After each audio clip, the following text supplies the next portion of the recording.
right, welcome back everyone. 2020 has been quite an extraordinary year. We're going to be having some new roles for school nurses. And a question you may have is, how does one carry out the role of a school nurse working remotely? So have no fear, I'm going to give you some tips. The main thing is you need to refer to your local, state, and national policy. And the majority of your work is going to be via the computer or a laptop. So one thing that I would suggest is that you assure that you have reliable technology. I'm assuming that you have access to reliable technology. So if you don't, well, we're going to be moving on to the next tip. You have to change your mindset. It is a fact that school nursing is largely hands-on, and it can lead to you worrying, where do you fit in with this new changes in 2020? As I said, it's been a very most unusual year. So you need to change your mindset. You need to think of yourself, instead of being a hands-on school nurse, you have to think of yourself as a case manager. So what does a case manager do? They manage cases, right? It's quite that simple. I'm going to give you 5 areas that I think are key related to case management and school health. The first area is immunization.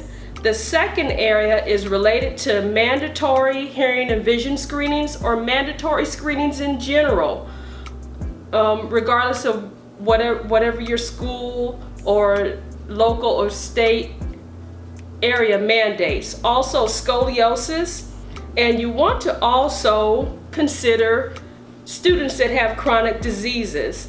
And last but not least, you want to focus on health, education, wellness. So the first area that I want to talk about is immunization. You're going to not be in a school setting anymore, so you have to come up with ways to organize your caseload. So who is your caseload? Your caseload is still the students. Your caseload is a classroom. Your caseload is based on whatever your local district mandates. For example, you may be mandated to check pre-K and kindergarten. You may be mandated to check rising 7th graders. You may be mandated to check rising 11th graders. It's whatever your local district mandates. So what you would need to do is to access the classroom rosters for each classroom based on the grade. You're going to need to look up the immunization records. You will need to, after you look up the records, you're going to have to put it into a state mandated group site. So what that means is you get the roster, you look up the records, and you organize it in a state, in a school endorsed online group site. So your school may use Microsoft-based software such as Outlook 365. There's also some schools that utilize Google platforms. So it's whatever is the school approved software. Okay. Now the second area that we're going to look at is mandatory screening. It's possible in your district you may have students that are required to have mandatory hearing and vision screenings. Well, you're not going to be at the school, obviously, to do hearing and vision screenings, depending on when your school returns to school. So it's possible you may have to contact the parent and see if they have already had a hearing and vision screening through their well child screenings. And then it would be a matter of following up with the students that did not get their hearing and vision screening. So you need to check with your local school district in terms of which is the mandatory grades. The other area you need to look at is students that have to have a screening related to their educational needs. They may refer to it as 504, RTI. It may be special education related, or kids that may be going into special education. So you would need to reach out to whoever is the counselor, 504 chair, whatever happens in your district. So you would need to follow up that way. So that could largely be done through emails and through your school platform in terms of the technology. The third area is related to scoliosis. Now, scoliosis is something that happens in the middle school.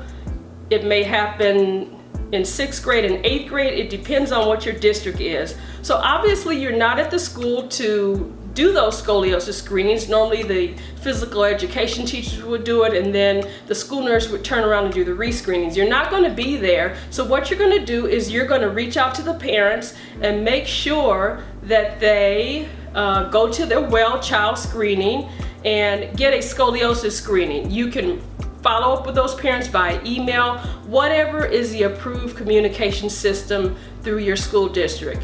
And hopefully the majority of the children have had a well child screening. If they haven't had a screening, you can give them resources, referrals to where they can go in the community to get those well child screenings. And then you would simply follow up based on what your school schedule is.